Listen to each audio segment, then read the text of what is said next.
Hey, how's it going, everybody?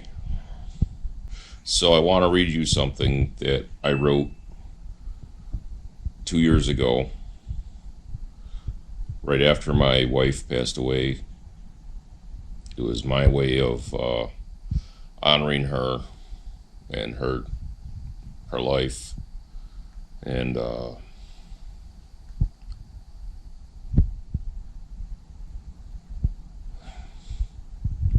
I hope I don't start crying on you. Give you a little backstory. So, my wife was a young adult librarian. She actually ran the whole department at the library she was at. And she loved books. She loved books. She loved stories. She loved to read books. She loved to recommend books. She was just, her life was books. Among with, uh, along with, had to go to Comic Con every year. Not just any Comic Con, had to be San Diego Comic Con. She had to go there every year with her best friend. Something else she did with her best friend was every year for Christmas they would do a story exchange with a whole group of women, and basically everybody would choose what they wanted a story about and put it into a pool, and you draw somebody else's name and what they wanted a story about, and you did your best to try and make their wishes come true.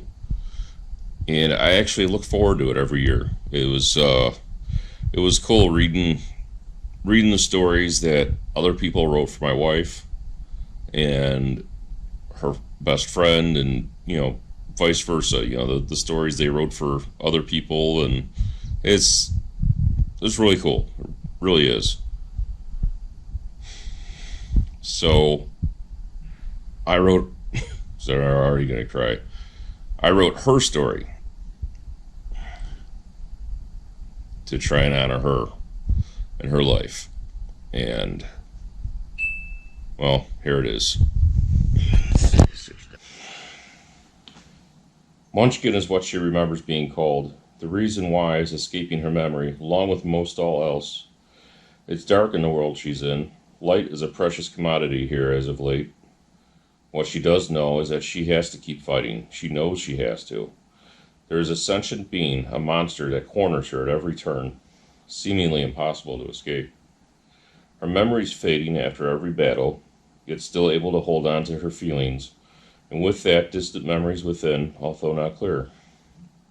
She is confident that she has a family that needs her, yet cannot remember their names.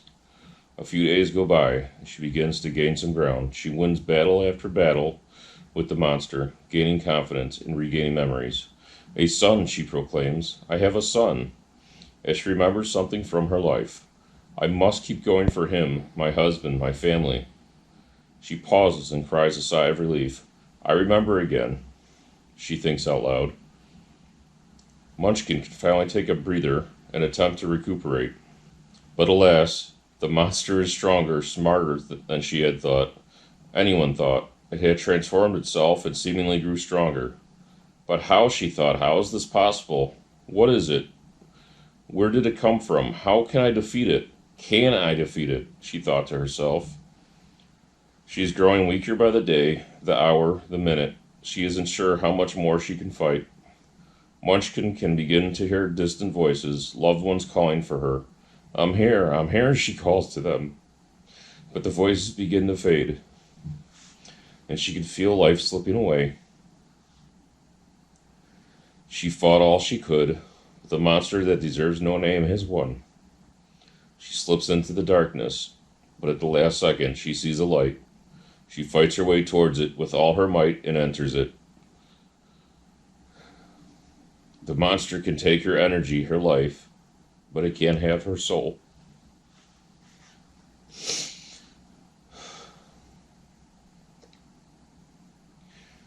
I wrote this in memory of my wife, my Munchkin, Kimmi Viita, who lost her battle with cancer on Friday, October 4th, 2019.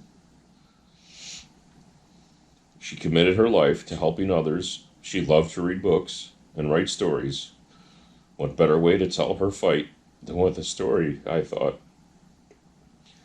The absolute best damn librarian that ever was. She will always be a badass in my mind. We love and miss you, Kimmi. Whew. I tried not to cry. I really did.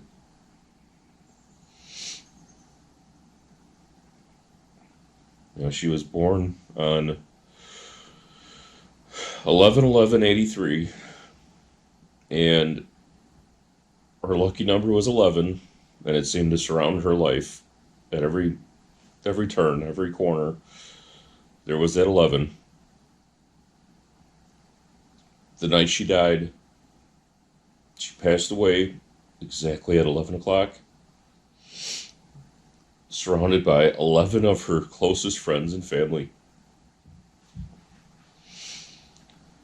I am honored that she chose me to be part of her life, and forever grateful to the wonderful son she gave me. You know, this just isn't, it doesn't,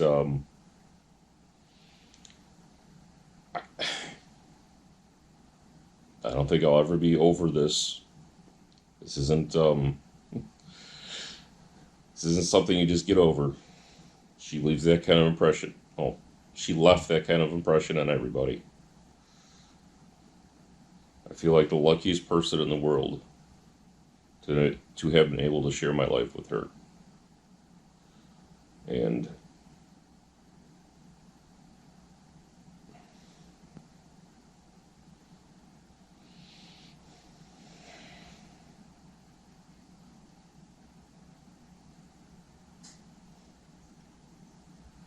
what made me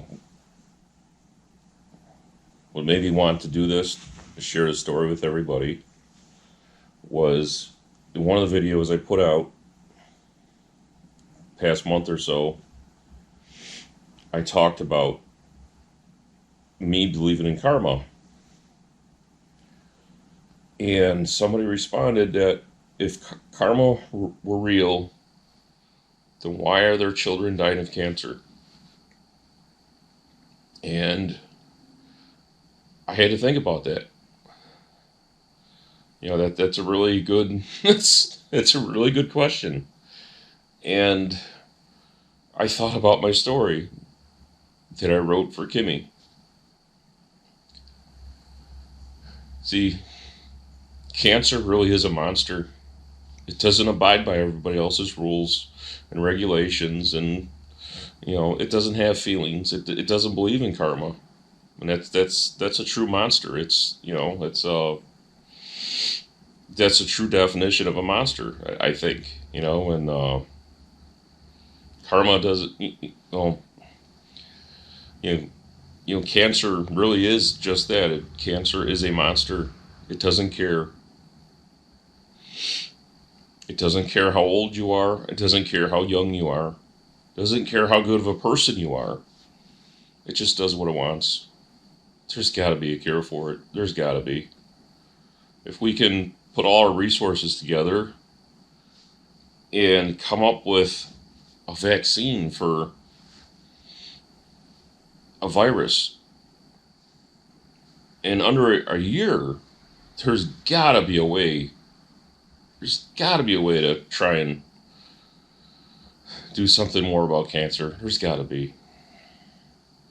Because I don't want anybody else to go through what I went through. I don't want any other children to go through what my son has gone through. Get what I'm saying? So, cancer sucks. Being without my wife sucks. Oh, that's all. Hope everybody else having a good day. We'll see you around.